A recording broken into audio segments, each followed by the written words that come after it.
మక్కినాక ఎన్ని గింజలు తయారైతే అవునా? మరి దాన్ని ఎప్పుడైనా ఆలోచించినాం? మనం తింటున్నాము, చూస్తున్నాము, ప్రత్యక్షంగా చూస్తున్నాము మరి మన జీవితంలో.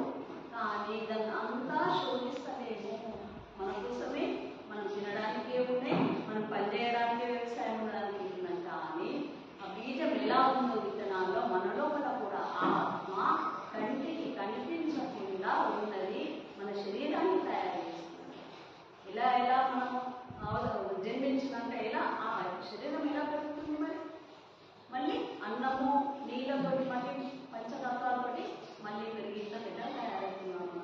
తయారై ఆ మొక్కలేమో పంటలు ఇస్తే, గింజలు ఇస్తే మనం ఏం ఇస్తున్నాం? మరి అది మనుషులకు ఉపయోగపడుతుంది, వృక్షాలు ఉపయోగపడుతుంది, ధాన్యాలు ఉపయోగపడుతుంది.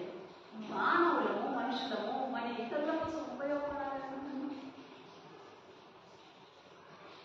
మానవత్వము, మానవ ధర్మం ఏది? పరోపకారమే ఇదం శరీరం.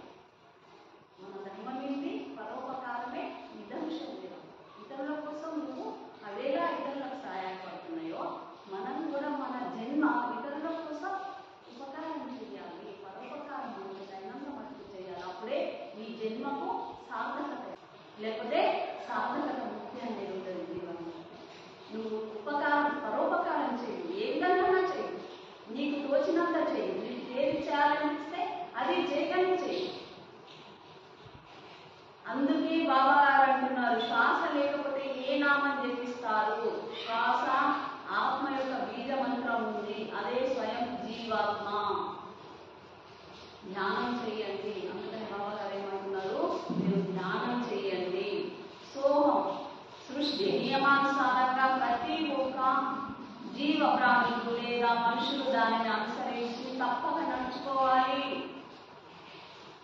ఏమంటారు? సృష్టి అనుసారంగా పంచమహాభూతాల ప్రకృతి నియమానుసారంగా ప్రతి ఒక్కరు మనిషి దాని ప్రకారంగానే నడుచుకోవాలి. ప్రకృతి నియమానికి విరుద్ధ దిశలో నడిచినట్లయితే శిక్ష అనుభవించక తప్పదు. ఏమైతుంది? దానికి వ్యతిరేకంగా నడిస్తే ఏమైతుంది? కర్మలు అనుభవిస్తుంది. అవునా లేదా?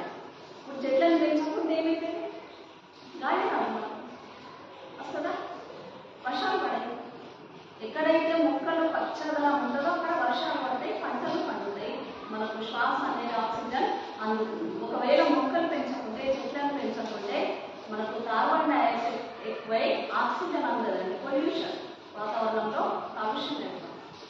అడ్డంగా నామాలు పెట్టింది. శివ మతము, వైష్ణవ మతము, శివ మతం. ఈ నామాలు ఇప్పుడు దీన్ని నామస్మరణ. ఏ నామస్మరణ చేయాలి? ఏ భగవంతుడు నామస్మరణ చేయాలి అంటే శ్వాసోచ్ఛ్వాసే నామం ఉందని ఎవరు ఇంకా వివరంగా చెప్పలేదు. ధ్యానం చేయాలని కూడా చెప్పలేదు. శ్వాసనే మంత్రం. బాబా గారు ఏమంటున్నారు? శ్వాసనే మంత్రం, శ్వాసనే ఆత్మ. శ్వాసను మించిన మంత్రం లేదు, ఆత్మ మించిన దేవుడు లేదని బాబా గారు చెప్తున్నారు. మరి వాళ్ళు ఏం చెప్తుందంటే ధ్యానం చేయమని కూడా చెప్పండి.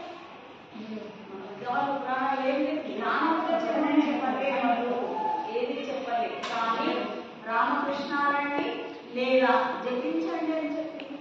ఏం చెప్పింది మనకి? ఇంకా హరే కృష్ణ హరే రామ దాన్ని జపించండి, దాన్ని జపము చేయండి. ఇక్కడ పుస్తకం ఉంటాయి చూడండి.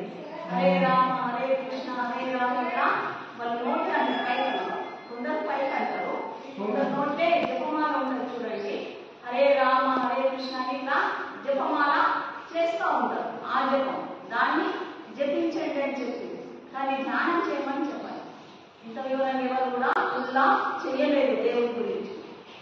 అందుకే బాబా గారు అంటున్నారు ఏమంటే శ్వాస లేకపోతే మీరు ఏం అనుకున్నామంటే శ్వాస ఉంటేనే పలుకుతున్నాం, శ్వాస ఉంటేనే చూస్తున్నాం, కళ్ళకు చూస్తుంది.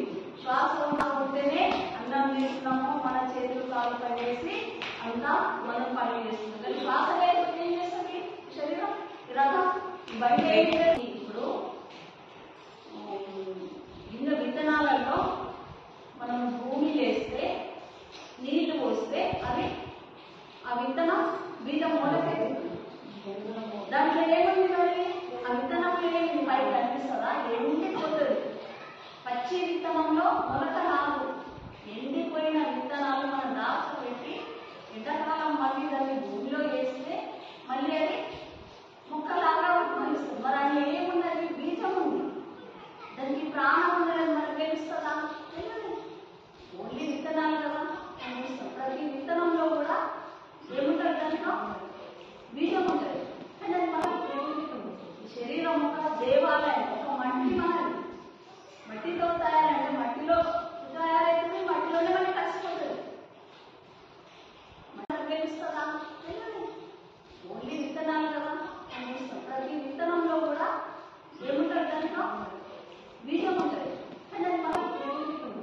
శరీరం ఒక దేవాలయం, ఒక మట్టి మనది. మట్టితో తయారంటే మట్టిలో తయారైతుంది, మట్టిలోనే మనకి కలిసిపోతుంది.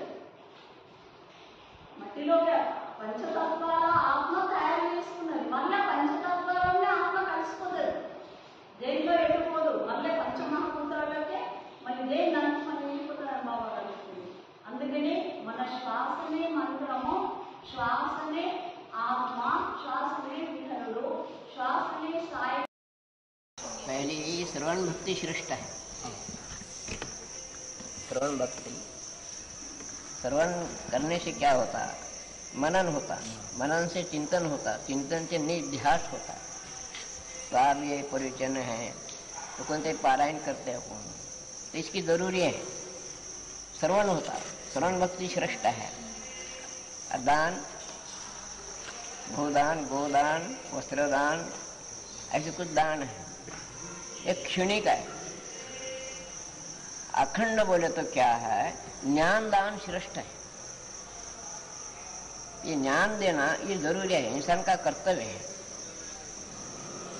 ये दान है, खंड है, खंड होता। नहीं खाना खाए, अपन खाना खिलाए, शाम को भूख लगती, वस्त्र दिए, दान करे अपन, वो भी 6 महीने की बात है। लेकिन ये ज्ञान दान जो है, गीता का हो, कौन सा भी हो, परिचन है, ये दान करना ये श्रेष्ठ है। इसके पहले दूसरा दान ही नहीं है। वो क्षणिक है, ये अमर है, अखंड है।